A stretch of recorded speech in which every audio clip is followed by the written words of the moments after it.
Alkitab dan nubuatan. Alkitab bukan hanya sebagai sejarah, tapi juga Alkitab itu adalah nubuatan untuk melihat ke masa depan. Dan sejarah dan nubuatan itu saling berhubungan. Kita sebagai umat yang sisa, kita tahu kita muncul oleh karena nubuatan, ya kan? Kita mau belajar bagaimana sih para pendiri kita bisa mempelajari sampai tahu identitas kita. Oh, kita di akhir zaman ini harus tinggal seperti ini loh, sebagai umat yang menantikan kedatangan Tuhan yang kedua kali. Kita dapatkan contohnya dengan menyaksikan siaran ini. Anggap ini momentum, ya momentum. Oh, selama ini saya nggak peduli dengan nubuatan. Oh, saya ambil sekarang, saya lebih konsentrasi dengan nubuatan. Karena begitu banyak berkat di dalamnya. Bukan hanya pengetahuan, tapi itu menjamah ya, jadi seperti menyentuh hati kita. Iya ya, Tuhan itu bicara kepada saya ya. Wah, luar biasa ya, dia tentukan hari-hari saya akan seperti ini kalau saya mau ikut. Ya.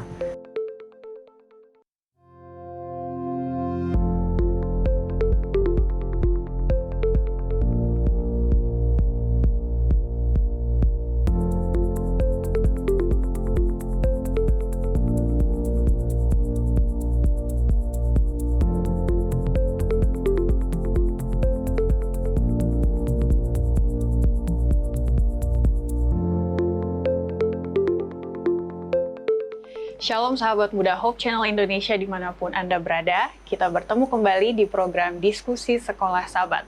Sebuah forum diskusi pembelajaran Alkitab yang di kuartal kedua tahun 2020 ini membahas mengenai cara menafsirkan Alkitab. Pekan ini kita akan belajar mengenai Alkitab dan nubuatan. Kalau minggu lalu kita belajar Alkitab dan sejarah, sekarang kita akan melihat ke masa depan. Apa yang Alkitab katakan mengenai masa depan kita. Dan di studio kali ini telah hadir beberapa teman kita untuk berdiskusi. Kita akan memperkenalkan mereka satu persatu dan juga menjawab satu pertanyaan icebreaker ya. Pertanyaannya adalah, apa pelajaran sejarah yang masih diingat? Yang kalau dipikir-pikir penting juga itu terjadi ya. Kalau itu nggak terjadi, masa sekarang ini agak bagaimana gitu. Silakan. Baik, perkenalkan nama saya Lando Yakob dari Manado. Dan menjawab pertanyaan Kak Ivy, pelajaran sejarah yang harus diingat itu adalah kemerdekaan Indonesia. Yang pastinya kalau Indonesia tidak merdeka, kita nggak mungkin ada di sini ya, nggak ada di mana. Oke, terima kasih Lando dan juga sahabat kita Pendeta Leroy Pakpahan, seorang gembala jemaat di Jakarta. Bagaimana Pendeta? Kalau untuk pelajaran sejarah, karena saya suka menghafal by association, jadi saya ingat tentang Pangeran Diponegoro ya. Tahunnya itu ada mengacu kepada jam penting ya. Saya sangat ingat ya sampai sekarang ya. Berarti sejarah tidak terlepas daripada cara hidup kita sekarang ini. Benar. Dan tentunya kalau kita mengenai Alkitab, penting juga kita mau pelajari Alkitab nih. Baik, kita akan mulai dengan ayat hafalan dan juga doa buka oleh Lando. Oke, baiklah. Ayat inti pada pelajaran sekolah sahabat kita pada pekan ini terdapat di dalam Daniel 8 ayat 14. Maka ia menjawab, sampai lewat 2300 petang dan pagi, lalu tempat kudus itu akan dipulihkan dalam keadaan yang wajar. Mari kita tunduk kepala kita berdoa. Ya Tuhan Allah Bapa yang bertahta dalam kerajaan surga, terima kasih ya Tuhan. Pada saat ini kami akan mulaikan diskusi sekolah sahabat. Kiranya Engkau memberikan kami roh untuk dapat kami berdiskusi dengan baik ya Tuhan.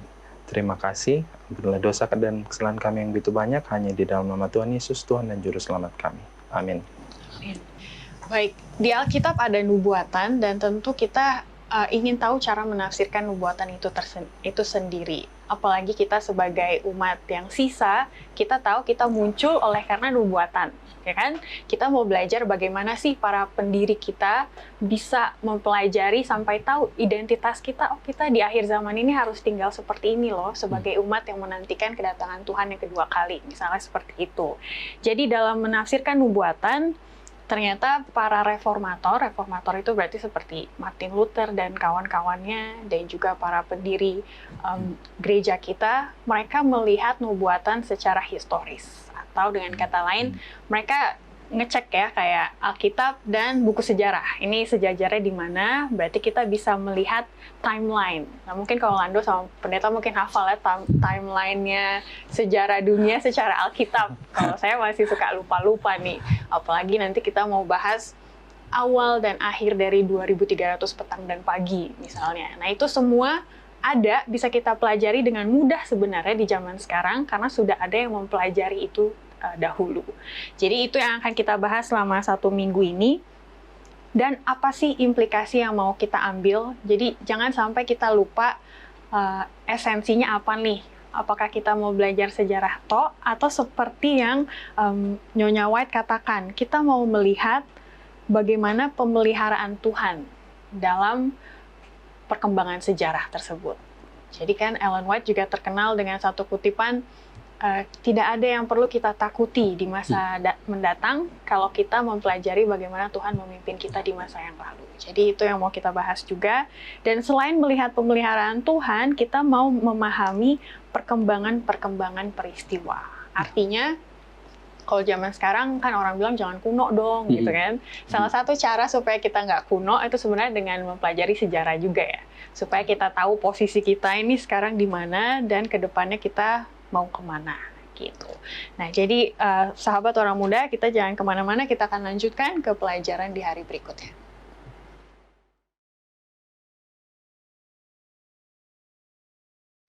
Memulai pembahasan kita kali ini, kita akan membahas nubuatan dari metode historisme. Bagaimana Lando penjelasannya? Oke, baiklah, kita masuk ke pelajaran hari Minggu, nubuatan dan aliran historis.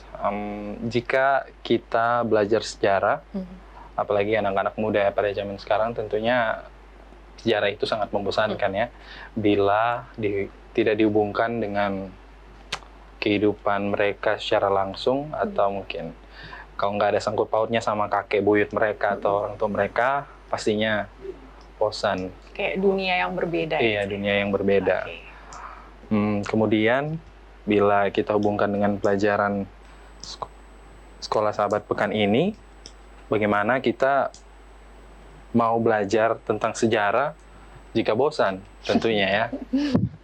Belajar Alkitab aja udah bosan katanya ya, ini mau belajar sejarah lagi. Iya, tentunya untunglah pelajaran Sekolah Sahabat Pekan ini bisa kita mungkin agak modifikasi sedikit.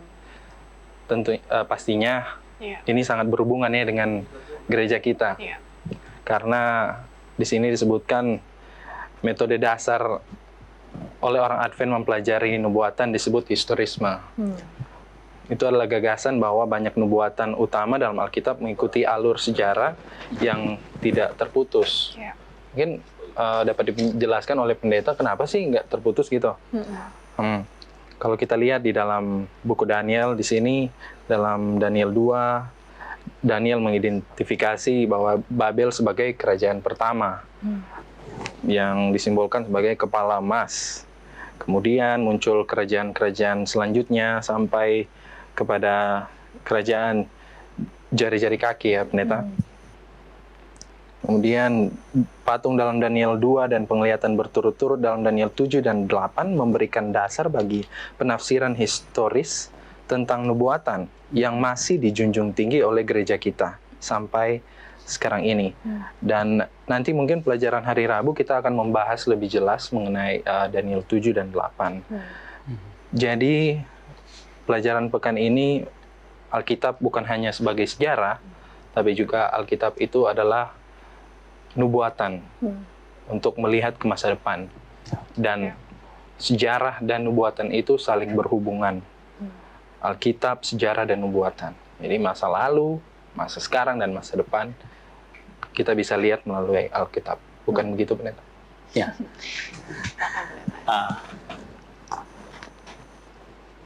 Kenapa pakai timeline? Nah, begini, saya mungkin perlu informasikan atau mungkin sudah pernah dengar ini ya. Jadi dalam bahasa Yunani, sebenarnya lebih baik kalau kita bilang dalam bahasa Ibrani ya, karena ini Daniel. Tapi kebetulan orang Yunani lah, ya pada waktu Yunani menjadi lingua franca dari dunia ini, lalu di-coin lah ini istilah, karena memang ada terminologi di dalam diri mereka itu, di dalam bangsa itu, bahwa waktu itu ada dua istilahnya. Satu namanya kronos. Dari situlah kemudian kita muncul kata kronologi. Order ya. Jadi ada order by aturan. order. Iya. Kemudian satu namanya kairos. Ini momentum. Jadi event tertentu. Tetapi tetap dalam timeline itu, dalam waktu progresif itu, ya. Nah, kenapa kemudian kita lebih yakin bahwa historis punya metode yang lebih baik daripada yang lain adalah karena kita dalam melihat nubuatan itu, kan kita tahu bahwa nubuatan itu sebenarnya datang dari Tuhan. Iya. Ya, ya bisa saja mungkin ada juga orang yang bikin nubuatan ya, yang namanya ramalan ya, orang lain ya, mungkin karena dia mau bikin heboh ya, bikin prediksi kan begitu. Tapi kalau itu datang dari Tuhan, maka dia akan lihat orang yang sedang dia kunjungin itu, misalnya Daniel dalam hal ini, Tuhan berbicara kepadanya, lalu kemudian dia tolong Daniel untuk bisa memberitahukan masa yang akan datang atau untuk mengetahui masa depan. Berarti dimulai dari waktu di mana dia ada, bukan? Ya. Dari situlah kemudian kita ambil garis lurus yang namanya timeline tadi, yang disebut kronologi itu, lalu kemudian urut-urutan. Tuhan memberitahukan eventnya, ya. Nah, ini terjadi ini ya, yang saya sebut tadi dengan kairos ya, momentum itu. Setelah ini datang ini, setelah ini datang ini, setelah ini datang ini. Nah, inilah yang disebut namanya dengan apokaliptik. Nah, apokaliptik ini sebenarnya profesi, nubuatan. Tapi bedanya begini, apokaliptik ini lebih kepada nubuatan yang berseri, urut-urutan. Jadi kalau misalnya Daniel pasal 2 misalnya, mimpi Nebukadnezar, atau Daniel pasal 7, mimpinya sekarang datang kepada Daniel. Termasuk yang pasal 8, termasuk pasal 9, itu semuanya adalah nubuatan berseri, namanya apokaliptik. Ya, karena urut-urutan, setelah ini terjadi ini, setelah ini. Nggak boleh dibalik-balik. Ya, nggak boleh misalnya, suka saya dong, buat ini yang duluan begitu. Nah, itu yang pada akhirnya membuat orang sesat. Pakai cara historis, tapi kemudian polanya amburadul ya, suka-suka gitu. Jadi setelah ini, oh saya mau ini katanya. Ya harus dibaca juga Alkitab ya. Itu penuntun yang sejati yang membuat kita tidak asal asal ambil arah mau kemana saja kita mau begitu. Tetap ada guideline yang tertentu yang kita dapatkan dari Alkitab. Kira-kira begitu. Jadi mengapa ini sangat cocok untuk bisa memahami, lalu kemudian kenapa itu menjadi sangat meyakinkan bagi orang lain adalah karena kita lihat bahwa Tuhan berbicara kepada kita yang hidup di masa sejarah ini, ya. Nah, dalam hal ini sejarah bukan semua yang sudah berlalu ya, tapi sejarah ini ya, artinya masa ini, lalu dia beritahukan apa yang akan terjadi di depan kita, satu demi satu. Kira-kira demikian. Dan itu dikuatkan oleh Yohanes 14 ayat 29. Tadi pendeta sudah singgung satu kata kunci, yaitu percaya ya. Yohanes 14 ayat 29 mengatakan, dan sekarang juga aku mengatakannya kepadamu sebelum hal itu terjadi, supaya kamu percaya apabila hal itu terjadi. Nah, pendeta, oke lah, kalau sudah terjadi kita percaya. Apalagi kita yang hidupnya di akhir zaman ini kan, terima aja ya kalau udah terjadi ribuan tahun lalu kita mau bilang apa ya kan. Nah, tapi sayangnya tidak semua orang seperti yang tadi Lando di awal dikatakan, tidak semua orang interest terhadap sejarah. Kalau saya pribadi, kalau mau belajar sejarah, saya suka lihat dari sisi karakter. Atau belajar biografi sebenarnya. Karena kalau mau belajar peristiwa terlalu besar, kayak misalnya tentang Nazi. Wah, Nazi kan gede gitu, cara dia Holocaust, mau bunuh-bunuh orangnya bagaimana. Tapi kalau saya belajar misalnya kisah satu orang survivor, dia yang sudah selamat dari kejadian itu, lebih kayak gitu, mereka harus larinya, penderitaannya seperti apa gitu. Nah, pendeta sebagai orang yang sudah belajar teologi, pasti kan banyak belajar sejarah juga. Boleh kasih tips kita cara mendekati sejarah tuh bagaimana sih pendeta? Apalagi buat orang muda ya. Saya juga adalah tipikal orang yang tidak suka belajar sejarah, bosankan kan begitu. Tapi kemudian ketika masuk ke dalam Alkitab, agak berbeda kesannya ya, karena ini firman Tuhan. Dan Tuhan itu bukan Tuhannya orang Yahudi saja, itu Tuhan saya juga. Pada akhirnya kan begitu. Saya percaya oleh iman ya. Lalu saya lihat bahwa sejarah ini memberitahukan sesuatu. Ya. Seperti kalau kita tapi jangan diikutin ini ya. Ini masa-masa yang silam, masa-masa kita belum konsentrasi dengan firman Tuhan ya, seperti baca horoscope. Seperti itu kan, kita lihat diri kita di situ, oh iya cocok begitu ya. Tapi bukan ilmu cocokologi, bukan. Tapi kita melihat Tuhan berbicara juga kepada saya lewat aktor-aktor yang sedang bermain dalam film itu. Ya, katakan film Alkitab itulah yang kita katakan. Kita baca Alkitab, oh ada aktor-aktor yang sedang bermain. Dan saya lihat, oh saya miripnya dengan ini, saya mirip dengan ini, saya mirip dengan ini. Nah, berbicara kepada nubuatan juga begitu ya. Ada orang yang kemudian diberitahukan oleh hamba Tuhan lebih awal bahwa kamu nanti akan begini, tapi tidak percaya. Iya. Nah, saya lihat, oh, saya juga pernah mengalami yang sama. Jadi, by association, saya melihat diri saya ada di situ. Nah, itu yang membuat kita tertarik. Ditambah lagi, kan Tuhan kita yang berbicara ini. Sama seperti tadi yang Lando bilang ya, kalau tidak ada hubungannya dengan kakek buyutnya, tidak menarik, kan begitu. Nah, sekarang saya menghubungkan bukan kakek buyut saya lagi. Ini Tuhan saya loh yang berbicara. Ya. Jadi itu membuat kita lebih terbuka. Tuhan saya sedang berbicara kepada saya, bahkan lewat nubuatan ini. Dan syukur, walaupun belum semua nubuatan terbukti, belum terjadi, tapi kita lihat ada bukti-bukti, ada sejumlah nubuatan, ya, sejumlah besar nubuatan yang sudah terjadi. Lalu saya mau bilang apa? Percaya atau tidak? Ini ada bukti loh. Atau harus menunggu semuanya terjadi? Sudah terlambat nanti ya, sudah terlambat karena kan endingnya itu kan diakhiri dengan kedatangan Yesus, bukan? Kalau sudah terjadi, baru percaya, udah terlambat.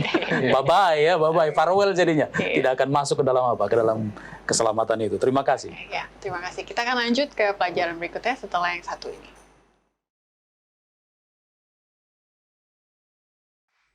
Di hari Senin kita akan membahas sesuatu yang lebih teknis, ya kan, lebih hitung-hitungan nih. Mungkin kalau orang accounting mungkin suka atau engineering, yaitu prinsip tahun dan hari. Bagaimana sih kita membenarkan 2.300 petang dan pagi itu sebagai 2.300 tahun gitu ya, secara nubuatan. Dan dua ayat yang bisa kita referensikan untuk hal tersebut adalah Bilangan 14 ayat 34 dan Yehezkiel 4 ayat 6. Saya mau baca Yehezkiel 4 ayat 6. Di bagian B-nya dikatakan, aku menentukan bagimu 1 hari untuk 1 tahun. Nah, ternyata ada 3 cara pandang yang bisa membantu kita untuk membenarkan penafsiran 1 hari sebagai 1 tahun ini. Yang pertama, khususnya ketika berbicara mengenai nubuatan di buku Daniel, itu pertama kita harus melihat bahwa ada penggunaan lambang. Karena lambang sudah digunakan, berarti kan dia jauh dari realita atau jauh dari hal-hal yang bersifat harafiah atau literal. Jadi karena misalnya berbicara mengenai binatang buas, berbicara mengenai patung, kekuasaan, kerajaan, maka lebih masuk akal kalau 1 hari itu dicocokkan dengan 1 tahun. Karena tidak ada pemerintahan, ada sih yang pemerintahan bisa kudeta, besoknya ganti presiden gitu kan, tapi secara normal kekuasaan berganti setelah berpuluh-puluh atau beratusan tahun. Itu cara pandang yang pertama. Lalu cara pandang yang kedua adalah periode waktu. Ini sebenarnya sama kayak tadi ya, karena ada proses, tidak masuk akal kalau sesuatu itu terjadi dalam jangka waktu yang pendek. Jadi ini cara pandang yang kedua, melihat dari sisi periode yang panjang. Dan yang ketiga adalah melihat 1 hari sebagai 1 tahun karena sudah dinyatakan secara khusus. Atau kalau kita di Daniel 8 ayat 14, pernyataan khususnya adalah dikatakan 2.300 petang dan pagi. Nah ini kalau berbicara mengenai harafiah atau peristiwa-peristiwa cerita di Alkitab mengenai air bah datang berapa puluh hari. Nah, kalau udah ngomongin hari kan itu berarti literal. Tapi karena ini dipakainya pagi dan petang, jadi agak sedikit bermain di logika, simbol, dan juga konteks pada saat itu. Jadi ini mungkin secara teknis ya, yang bisa membantu kita membenarkan bahwa yang ada di nubuatan di buku Daniel itu adalah 1 hari sama dengan 1 tahun. Nah, mungkin yang menjadi implikasinya di sini. Apa yang menjadi kendala pendeta? Kalau kan tadi kan udah jelas ya, ini loh cara pandangnya sampai 1 hari 1 tahun dibenarkan seperti ini. Tapi apa yang membuat otak manusia agak sulit menerimanya? Satu mungkin karena tidak biasa ya, tidak biasa. lalu mau coba cari alternatif lain. Tapi saya tertarik dengan apa yang Avi tadi katakan soal yang nomor 2 itu ya. Iya. Jujur saja lah ya, jujur saja. Setiap raja itu memerintah, kalau dibilang 5 tahun, itu singkat enggak? Raja ini memerintah 5 tahun. Kalau raja singkat ya, kalau presiden cukup. 5 tahun ya raja. Berbeda, ini monark ya, 5 Iya. tahun. Karena biasanya raja akan selesai masa pemerintahannya kan setelah mangkat, setelah meninggal begitu ya. Iya. Lalu diganti, apakah langsung sama anaknya atau mungkin dari keluarga kerajaan, kira-kira begitu.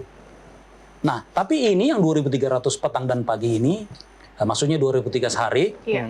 ya. Ini kan hanya 6 tahun kira-kira ya. Dan banyak peristiwa disebutkan di dalamnya. Nah, jadi sekarang logis saja lah. Kita bermain logis saja ya. Iya. Apa mungkin terjadi banyak peristiwa ya? Dan ini bukan antar kerajaan, bukan antar bukan antar raja, tapi antar kerajaan, antar kekaisaran. Jadi kekaisaran berganti menjadi adik kuasa ya, menjadi nomor satunya. Jadi pemerintah atas segala bumi, nomor 1, nomor wahid. Apa iya sesingkat itu? By the way, ini kan kekaisaran ini sebenarnya kan dimulai dari mungkin sekelompok orang, mungkin nomad ya, kemudian menjadi sebuah kekuatan, kemudian menjadi kerajaan, klaim diri kerajaan. Baru kemudian berangkat kepada kekaisaran kan? Karena kekaisaran kan bukan kerajaan levelnya, bukan. Jadi, tapi bagaimana mungkin ini kekaisaran setelah memerintah hanya 6 tahun selesai? Ya enggak dong ya. Itulah makanya 2.300 dan pagi dan petang ini lebih cocok, lebih merujuk logisnya kalau kita pakai akal budi manusia ya, dengan segala keterbatasannya, ini lebih cocok diarahkan kepada yang namanya 1 hari itu 1 tahun. Berarti ini rentang waktu 2.300 tahun. Jadi bukan satu jangka yang pendek ya. Cukuplah untuk membuat begitu banyak terjadi ya. Kira-kira demikian. Terima Lalu kasih. ada observasi tersendiri nggak mengenai hal ini? Kalau mengenal hal ini mengenai 1 tahun, saya rasa sih Cukup to the point sebenarnya. iya, to the point sekali mengenai 1 hari itu sebenarnya untuk 1 tahun dalam buku Daniel ya. Iya. Tapi bagaimana kalau sekiranya kita hanya, karena ini mungkin ini sering luput ya dari perhatian kita orang muda ya, tentang bahwa 1 hari nubuatan itu merujuk kepada 1 tahun. Iya. Nah, 1 tahunnya berapa hari? Kan ada hitungannya begitu. Karena ini soal menyebutkan nubuatan ini periodenya kan harus spesifik ya. Ini sekian tahun. Jadi nggak cocokologi ya, nggak cocok-cocokin begitu ya. Oh ini maksudnya digenapin, oh ini dibulatin, oh ini dipanjangin. Nggak begitu ya.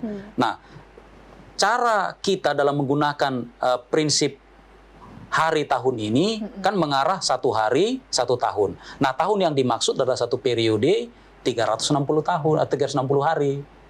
Nah, ini yang disebut namanya dengan idealized calendar ya, idealized calendar. Jadi ini kalender ideal. Ya, tapi begini, jangan pula digabung-gabungkan dengan sistem kalender orang Yahudi ya yang lunar ya, 29 atau 30 dalam 1 hari. Kalau ini dipakai berarti bisa berkurang berapa banyak ini? Ya, karena 1 tahun jadi berkurang 6 ya. Jadi kalau misalnya 360 bisa dikurang 6. 354. Nah, kira-kira begitu ya. Kali 12 ini 3.300 pagi dan petang. Ya, kurang lagi berapa banyak lagi kan? Jadi itu akan membuat satu gap ya yang terlalu panjang. Akhirnya yang paling dipentingkan untuk mengarah ke yang sebenarnya yaitu pembersihan pentahiran Ka'bah itu jadi salah kaprah jadinya. Ini yang kita maksudkan bahwa penting juga untuk mengetahui prinsip-prinsip mendasar yang disebut tadi oleh Ivy, teknis ya. Walaupun membosankan ya, tapi ya hafal sajalah rumus ya, sama seperti kita belajar fisika atau matematika. Sekali kita paham rumusnya, oke, kita mau kemana aja menjelajah, oke. Yang penting 1 rumus kan, pakai 1 rumus. Ya, kira-kira demikian. Dan rumus yang Tuhan berikan itu cukup detail. Maksudnya peristiwa yang dia kasih tahu udah cukup banyak. Jadi kita bisa ikuti. Sangat jelas. Baik, kita akan bahas mengenai sesuatu yang lebih detail setelah yang satu ini.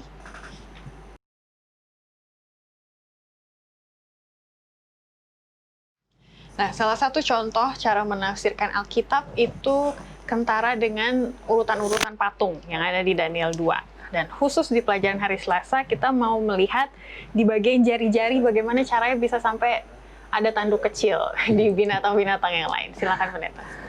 Baiklah, kita tahu bahwa Daniel pasal 2, pasal 7, ini baik kalau dibuat paralel kan begitu. Karena memang dia bicara tentang hal yang sama, walaupun ada yang hilang ya, ada yang tidak ada di situ, yang tidak disebutkan begitu. Nah, kita langsung saja masuk kepada si tanduk kecil ini ya.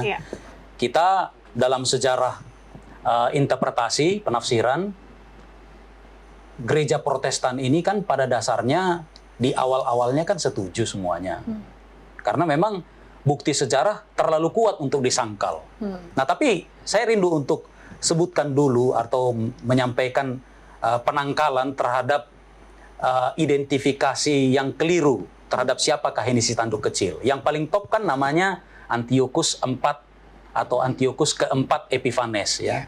Nah, Antiochus ini nama-nama apa namanya? Nama-nama yang turun-temurun dipelihara kan begitu. Kemudian Epiphanes ini semacam nama tambahan seperti The Great ya. Jadi Epiphanes ini artinya yang terkemuka ya. Walaupun ada juga orang kemudian bikin ejekan Epiphanes ini, gantinya disebut Epiphanes menjadi Epimanes. Artinya madman ya, orang gila jadinya. Karena memang dia berada pada bayang-bayang bapaknya Antiochus the Great ya. Orangnya bagus, hubungannya bagus kepada orang Yahudi juga pada masa itu. Dia suka membantu juga, kasih donasi ya. Kasih ini, kasih sembako kalau zaman sekarang kira-kira begitu ya. Kasih bangunan ini dan segala macam. Dan tidak menuntut banyak hal. Artinya harus dihormati, harus dianggap sebagai dewa, kan begitu. Karena ini kerajaan-kerajaan dari apa namanya, raja-raja dari Seleucid ini kan kira-kira modelnya sama ya. Rata-rata pengen diagungkan ya. Nah, tapi berbeda dengan anaknya ini, dia ini lain ya. Kasih sesuatu tapi ada maksud ya, ada apa namanya, ada udang di balik batu gitu ya, atau ada udang di balik bakwan, jangan dimakan ya, itu haram ya. Jadi ini menarik ya. Jadi dia berusaha untuk membuat kriteria-kriteria yang membuat dirinya menjadi Tuhan atau dewa. Nah, salah satu yang membuat dia sangat dibenci oleh orang Israel, orang Yahudi pada ketika itu adalah dia yang menghentikan korban bakaran harian. Dia bikin korban memang, tapi dari babi. Lalu kaldunya dicedoki, lalu disuruh minum ini kepada apa? Kepada imam-imam yang pada waktu itu bertugas. Lalu setelah itu dipotong semuanya, disembelih sama dia. Jadi itu membuat ini bait suci kan jadi tidak tahir. Karena sudah dimainkan di situ babi kan.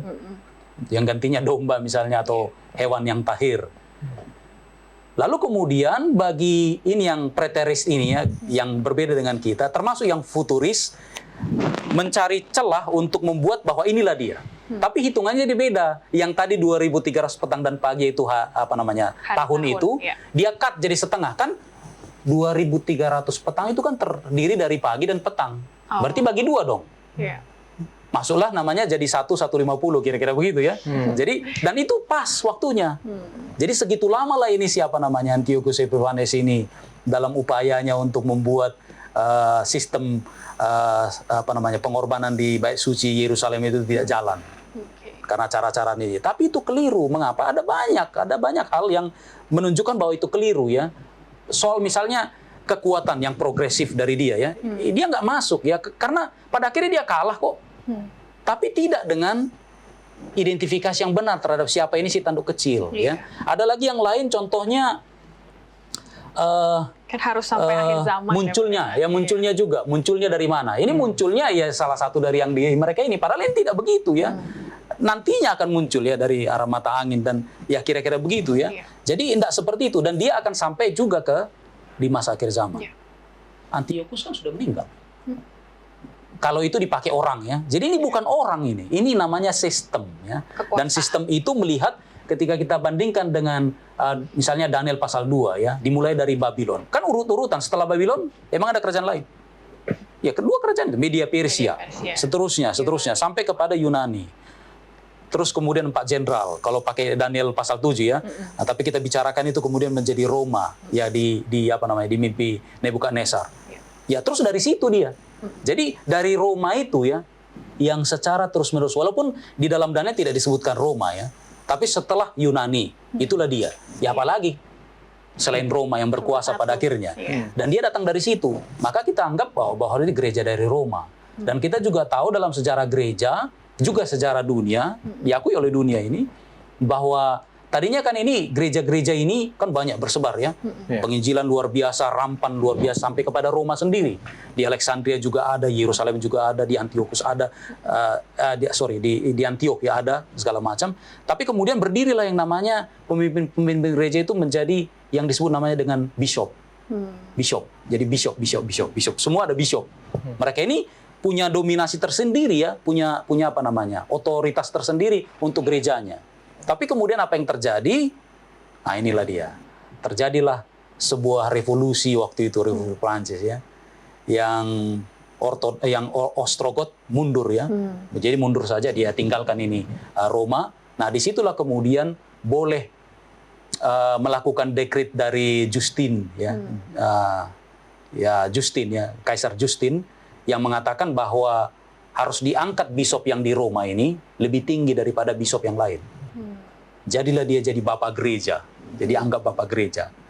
Dan kemudian anehnya tidak lagi secara keagamaan, tapi jadi berubah juga politik. Jadi dia gabungkan kekuatan agama dan kekuatan politik. Nah kemudian para pelajar Alkitab melihat ini dia, dan dia sampai akhir zaman. Dia sampai akhir zaman. Kekuatan agama, apalagi dengan istilah-istilah apa namanya menghujat ya, ini kan bahasa-bahasa agama ya, menghujat, apalagi ya mengabkir ya kepercayaan, mengubah waktu dan hukum ya. Itu semuanya identifikasinya mengarah kepada satu sistem kekuatan ini. Bukan orangnya ya, bukan orang, tapi sistemnya. Ya, mudah-mudahan semua orang akan sadar dengan kenyataan ini yang tidak bisa dibantahkan sebenarnya ya, kalau kita mau jujur. Oke, terima kasih Pendeta. Kita akan lanjut setelah yang satu ini.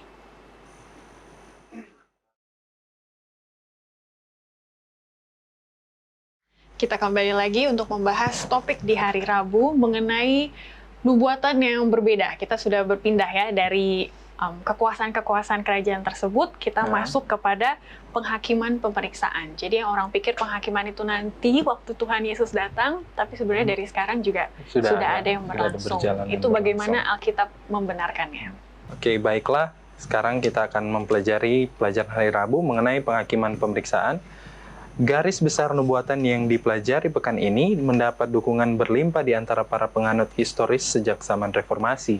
Namun baru pada saat pergerakan Millerisme pada awal tahun 1800-an, penghakiman pemeriksaan 2.300 petang dan pagi dengan hati-hati dipelajari dan dipertimbangkan kembali. Nah, pada pelajaran kita hari Rabu ini kita akan mempelajari mengenai awal dan akhir dari 2.300 petang dan pagi. Tentunya semua ada awal dan ada akhir. Dan di sini dituliskan bahwa awal dari nubuatan 300 petang dan pagi itu disebutkan di dalam Daniel 9 ayat 24, di mana nubuatan 70 minggu atau 490 tahun adalah catat atau dipotong. Mungkin pendeta bisa menjelaskan apa maksudnya dipotong ya, dari penglihatan 2.300 petang dan pagi. Nyatanya banyak para ahli dengan tepat melihat nubuatan 2.300 hari. Kita sudah membahas tadi bahwa ini bukanlah hari, tetapi ini adalah tahun dari Daniel 8 ayat 14 dan nubuatan 70 minggu, 490 tahun. Memberikan permulaan periode waktu sejak keluarnya perintah untuk membangun dan memulihkan kembali Yerusalem. Nah, ini adalah titik awal dari nubuatan 2.300 petang dan pagi. Nah, bagaimana dengan akhir dari 2.300 petang dan pagi ini? Di sini disebutkan setelah periode penganiayaan pada abad pertengahan yang berakhir pada tahun 1798 dengan penangkapan dan pemenjaraan seseorang oleh Jenderal Berthier. Itu adalah awal mula dari masuk ke akhir ya. Dan nantinya pada tahun 1844 itu adalah akhir dari nubuatan 2300 petang dan pagi, di mana akhirnya kita temukan bukan kedatangan Yesus yang kedua kali, tetapi Yesus berpindah dari bilik yang suci ke bilik yang maha suci. Nah, kembali lagi kepada mengenai penghakiman, selama masa 2300 petang dan pagi itu sudah banyak penghakiman yang dirasakan oleh bangsa Yahudi, mulai dari generasi ke generasi sampai mungkin pada saat ini ya, kalau kita lihat, saya juga berpikir bahwa mungkin virus yang kita alami ini adalah salah satu penghakiman yang kita alami. Ya, dan itulah awal dan itulah akhir dari nubuatan 2300 petang dan pagi. Ya. Oke, jadi implikasinya apa nih pendeta? Kalau saya lihat berarti ini kelanjutan setelah nubuatan yang kerajaan-kerajaan itu selesai, move on ke penghakiman pemeriksaan. Apakah pentingnya penghakiman pemeriksaan ini? Karena tidak semua orang Protestan mempercayai bahwa sekarang ada penghakiman, ya kan? Ini identitas kita sebagai umat Advent. Pentingnya apa sih, pendeta? Kalau ditanya signifikansinya, kepentingannya, ini harus dipahami dengan cara orang Yahudi memahaminya. Saya lebih suka untuk membawa pikiran kita kepada bait suci yang di belantara. Ya.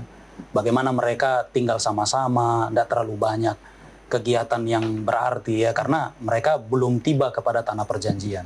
Bagaimana setiap hari Grafirat ya, Yom Kippur atau hari pendamaian itu yang hanya sekali dalam setahun dilakukan, mereka ini mempersiapkan diri banyak hal ya. Jadi mereka benar-benar berpuasa, buat persiapan yang matang seolah-olah ini mau ke Sabat ya, tapi ini Sabat besar seperti begitu ya. Lalu kemudian imam besar ambil alih ya. Tadinya hanya imam biasa ya, sekarang imam besar dengan memakai baju pelayanan yang luar biasa itu ya. Dan dia kemudian masuk. Dan kita juga tahu, dapat informasi dengan dari Alkitab bahwa imam itu sendiri pun sebenarnya takut juga masuk ya untuk melakukan itu karena hidup dan mati ya. Itu sebabnya muncullah fungsi lonceng-lonceng yang ada di pinggiran jubahnya ya. Jadi dia kemanapun bergerak bunyi dan segala macam. Dan orang Israel karena begitu sepi walaupun mereka ada di luar dari pelataran itu ya, mereka ada di berkumpul, tapi mereka bisa dengar. Kalau masih bunyi itu, oke, imam kita masih hidup. Masih hidup. Dan segala macam ya. Dan seperti itulah signifikansinya. Jadi begini, sama seperti yang kitab Ibrani katakan, ingatlah bahwa imam besarmu itu ada di sorga. Itulah Yesus Kristus. Waktu dia ada di bumi ini, dia belum imam. Dia masih domba. Ibrani punya ajaran seperti itu ya. Karena dia tidak akan mungkin mengabsolit, membatalkan apa yang Yesus sudah buat. Ya, karena ketetapannya keimamatan itu ada pada keturunan Harun. Ya. Nah, lalu dia jadi domba Allah yang kemudian dikorbankan. Dan itu korbannya sendiri juga termasuk. Lalu dia bawalah itu setelah dia menang dan ya dia mati, lalu bangkit, lalu naik ke sorga. Itu yang dipersembahkannya. Dan dia mulai pelayanan itu. Jadi ketika istilah hari Grafirat atau investigative judgment ini terjadi, maka hendaklah setiap umat menjangkarkan imannya jauh melesak sampai ke dalam bait suci yang di sorga. Karena bait suci kan tidak lagi di sini ya. Yerusalem sudah hancur kan begitu, berikut dengan bait sucinya. Jadi itu mengarah ke sana karena memang sudah dihentikan dari tahun 31 waktu Yesus mati. Jadi kita ke sana. Signifikansinya adalah untuk membuat kita benar-benar bersiap ya. Jadi bukan bersiap setelah Tuhan datang, udah terlambat ya gitu. Jadi sekaranglah waktunya. Dan itu dimulai, Alkitab katakan, dimulai dari dalam. Dari orang yang percaya dulu. Ya pemirsa yang percaya dari dia dulu ya. Bukan jadi kemudian, saya enggak mau duluan ya. Sama seperti kalau diuji ya, ujian oral ya. Enggak, saya mau duluan. Enggak. Dorong-dorong. Justru kita harus mau duluan. Kenapa? Itu artinya kita orang yang percaya. Kan begitu, harus dari kita duluan. Kalau kita nggak mau duluan, ya udah jadi belakangan nggak orang percaya. Ya nanti bahaya jadi binasa, terlambat kan. Terlambat. Jadi bersyukur. Jadi signifikansinya saya kira melihat ini dari kacamata orang Yahudi, kita tahu betapa pentingnya itu ya persiapannya. Persiapan itu luar biasa pentingnya ya. Ada orang pergi kemana-mana nggak pakai persiapan, nggak apa-apa, ketemu-ketemu di situlah nanti. Ya mungkin boleh ya, supaya santai ya, tidak terlalu stres. Tapi yang namanya urusan rohani, bersiap loh, penting itu persiapan. Ya, terima kasih. Kasih. Baik, kita akan lanjutkan masih mengenai Ka'bah setelah yang satu ini.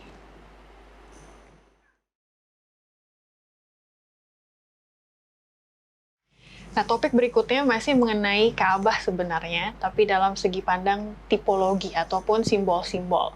Tapi bagusnya pelajaran ini menekankan bahwa ketika berbicara mengenai simbol, marilah kita fokus kepada orangnya, peristiwanya, ataupun institusinya. Jadi seperti tadi kita bahas kerajaan, kekuasaan binatang, tapi jangan di situ fokusnya, tapi lebih ke apa yang terjadi di dunianya gitu, realitasnya seperti apa. Nah, ketika melihat tipologi, ada dua kata yang sangat doktrinal kalau menurut saya ya, tipe dan anti-tipe. Ini bahasa Inggrisnya type dan anti-type. Artinya, satu hal yang terjadi di Perjanjian Lama itu sebenarnya melambangkan sesuatu yang akan terjadi di Perjanjian Baru. Contohnya banyak nih di buku pelajaran sekolah sahabat kita menyebutkan 5. Misalnya Yunus berada di perut ikan selama 3 hari, itu ternyata menggambarkan Yesus yang juga apa istilahnya, tidak hidup selama 3 hari lah. Nanti di hari ketiga dia baru bangkit. Lalu yang berikutnya, dinubuatkan tulangnya tidak akan patah. Nah, memang Yesus ketika disalib, tulangnya tidak patah walaupun ditusuk atau dicambik seperti apa gitu ya. Berikutnya ada lagi di padang gurun, ada ular yang ditinggikan. Di Perjanjian Baru ada Yesus yang kita tinggikan juga di kayu salib. Di Kejadian ada manusia di dunia yang pertama Adam, tapi Adam yang kedua katanya itu Yesus ya kan, sebuah hidup yang baru. Lalu yang ketiga, ini yang pendeta tadi singgung nih mengenai anak domba. Kenapa digantikan menjadi babi waktu itu di Ka'bah ya? Karena memang mau menghujat sekali anak domba yang diartikan sebagai Yesus Kristus itu sendiri. Nah, kalau melihat ini, berarti kita melihat bahwa bait suci itu penting untuk dipahami agar kita mengerti nubuatan itu. Apakah itu sejarah ataupun nubuatan yang akan terjadi di masa yang akan datang. Dan menarik sekali pernyataan pendeta di pelajaran sebelumnya mengatakan bahwa orang Israel memang tidak ada kegiatan apa-apa. Segala kegiatan mereka itu berpusat pada Ka'bah. Nah, bagaimana dengan kita sekarang nih? Dengan hidup dengan kegiatannya masing-masing, sudah ada profesi berbagai macam. Apakah kita mau melupakan pusat dari kehidupan kita yang harusnya adalah Yesus itu sendiri, ya kan?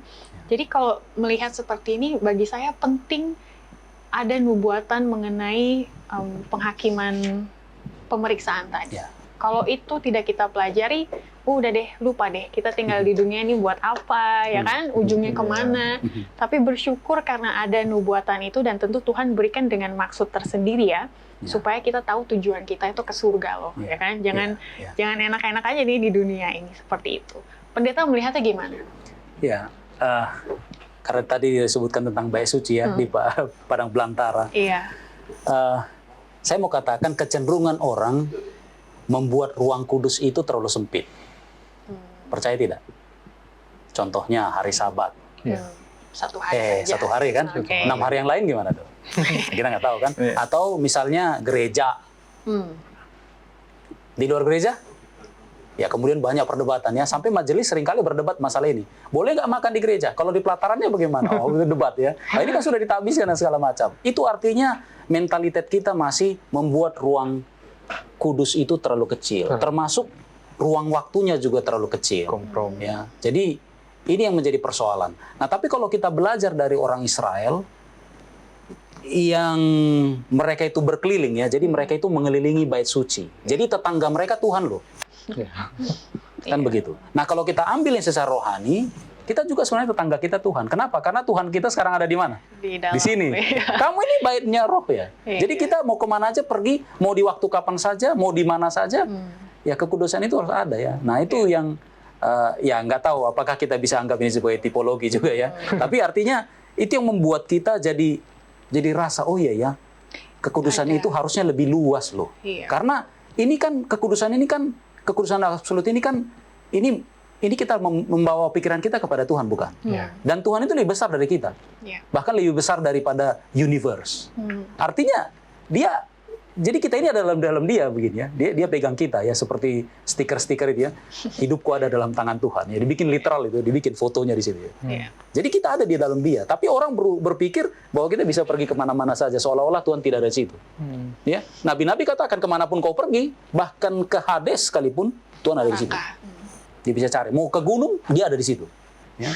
Jadi ini membuat kita semakin yakin bahwa pelajaran kita ini, masalah tipologi dan yang lain ini seharusnya membawa kita, oh iya ya, Tuhan betul-betul ada ya di dalam diri kita, terlalu dekat ya, bahkan lebih dekat daripada nadi. Iya.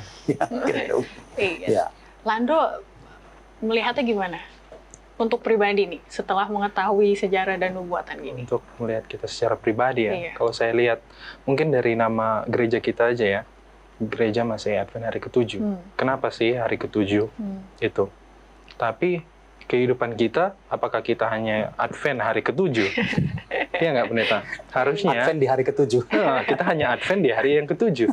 Hari-hari yang lain kita nggak Advent dong. Bebas. Bebas ngapain. Nah itu dia. Ya. Harusnya kita Advent 7 hari.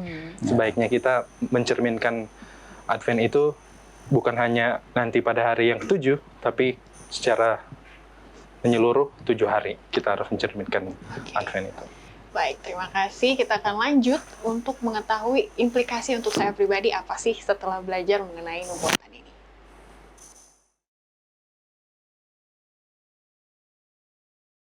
Memasuki akhir dari diskusi Sekolah Sahabat kita kali ini, mari kita coba pikirkan apa implikasinya bagi kita orang muda di zaman akhir yang sudah tahu nubuatan seperti apa, tapi mungkin kurang mengidentifikasikan nubuatan itu terhadap diri saya. Bagaimana, Pendeta? Ya, sahabat orang muda, kami bertiga rindu mengajak kita. Setelah menyadari bahwa Alkitab ini juga berisi nubuatan ya, yang berada dalam garis waktu ya, timeline dunia ini sampai kepada akhirnya. Jadi semua itu disampaikan kepada kita adalah dengan satu maksud. Jadi ultimate goal-nya itu adalah untuk menyadarkan kita bahwa pada akhirnya Tuhan itu akan membangun sebuah kerajaan. Kerajaannya kekal, tidak akan diganti-ganti lagi. Tidak ada kudeta lagi. Iya. Nah, yang jadi masalah adalah dalam perjalanannya ya, katakanlah dari tahun sekarang pada masa pandemik ya sekarang sampai 10 tahun mendatang, sampai 10 tahun mendatang lagi, sampai kepada Tuhan nanti membuat kerajaan itu menjadi nyata. Di mana dia akan panggil orang-orang salehnya ya untuk masuk ke dalam kerajaannya. Apakah saya ada di situ? Ya. Jadi jangan buat jadi seperti begini. Oh, saya juga menjadi kegenapan dari nubuatan itu. Tapi nubuatan negatifnya yang terbabit ya, terbabit yang celaka. Oh, jangan begitu lah ya. Apa gunanya kita sudah belajar ya? Sudah belajar. Artinya kita adalah umat dari gereja masa yang ke-7, walaupun muda, saya bisa katakan, saya percaya bahwa hidup kita lebih sulit sebenarnya daripada orang lain. Kita banyak pantangan loh. Banyak tantangan loh. Kita kalau melamar kerja contohnya, ada masalah dengan sahabat. Ya. Hidup kita ini lebih ribet dari orang lain, kan begitu. Tapi toh pada akhirnya binasa, kan yang nggak lucu ya. Ya. Jadi kalau ini sudah menjadi tantangan kita dan kita terbiasa dengan tantangan, ya kita jadi lebih kuat dengan tantangan. Kita pelajari nubuatan. Seperti kita juga pekan lalu mempelajari tentang sejarah. Ya, ya masa iya kita mau membuat panggilan Tuhan melalui nubuatan ini berlalu begitu saja. Ya, ya mari buka saja hati ya, buka saja hati biar dia jamah kita. Agar kemudian dia tuntun kita langkah demi langkah. Karena dia yang tahu masa depan ya. He is the one who holds tomorrow. Ya. Jadi izinkan tangan kita dipegang lalu bawa kemana? Ke dalam kerajaan kekal itu ya. Tahap demi tahap, hari demi hari. Dalam perjalanan yang saya sebut tadi dengan kronos ya. Waktu kronologi itu ya. Ada momentum-momentum khusus barangkali yang kita dapatkan. Contohnya dengan menyaksikan siaran ini. Anggap ini momentum. Ya, momentum. Oh, selama ini saya nggak peduli dengan nubuatan. Oh, saya ambil. Sekarang saya lebih konsentrasi dengan nubuatan. Karena begitu banyak berkat di dalamnya. Bukan hanya pengetahuan. Tapi itu menjamah ya, jadi seperti menyentuh hati kita. Iya ya, Tuhan itu bicara kepada saya ya. Wah, luar biasa ya, dia tentukan hari-hari saya akan seperti ini kalau saya mau ikut ya. Kira-kira itu yang saya mau sampaikan ya. Amin. Dan saya terinspirasi dari kata-kata pendeta tadi, Wahyu 1 ayat 3. Berbahagialah ia yang membacakan dan mereka yang mendengarkan kata-kata nubuat ini, dan yang menuruti apa yang ada tertulis di dalamnya, sebab waktunya sudah dekat. Amin. Mempelajari mengenai nubuatan, kita jadi mengenal Allah yang kita sembah itu seperti apa sih? Ya. Seberapa besar sih kendalinya terhadap kehidupan kita? Wah, ternyata besar loh. Kalau gitu saya mau menyerahkan hidup saya ke kendali Allah pencipta kita. Supaya apa? Supaya jalan kita tetap lurus di timeline yang sudah disiapkan tadi itu pendeta ya. Dan ujung-ujungnya ada keselamatan, ada surga. Seperti ilustrasi katanya, sebenarnya kita sudah ada tiket, sudah ada di kereta atau pesawat yang benar, gitu ya, di dalam gereja ini. Sudah dibaptis, sudah ada iman, itu tiket kita ya kan. Tapi terserah kita mau turun di stasiun berikutnya kah? Atau mau tetap tinggal diam sampai ke tujuan yang akhir. Nah itulah makanya kita diajak, ayo belajar Alkitab, ayo belajar nubuatan, biar nyaman kita di dalam. Ini bagi pemirsa yang stay home, masih nyaman nggak di rumah nih? Atau sudah mulai bosan-bosan? Nah mungkin ini implikasinya bagi kehidupan kita ya. Baik para sahabat orang muda sekalian, kita akan bertemu kembali dengan pelajaran yang lebih menarik lagi supaya iman kita lebih dikuatkan. Terima kasih untuk para panelis hari ini. Tuhan memberkati kita semua.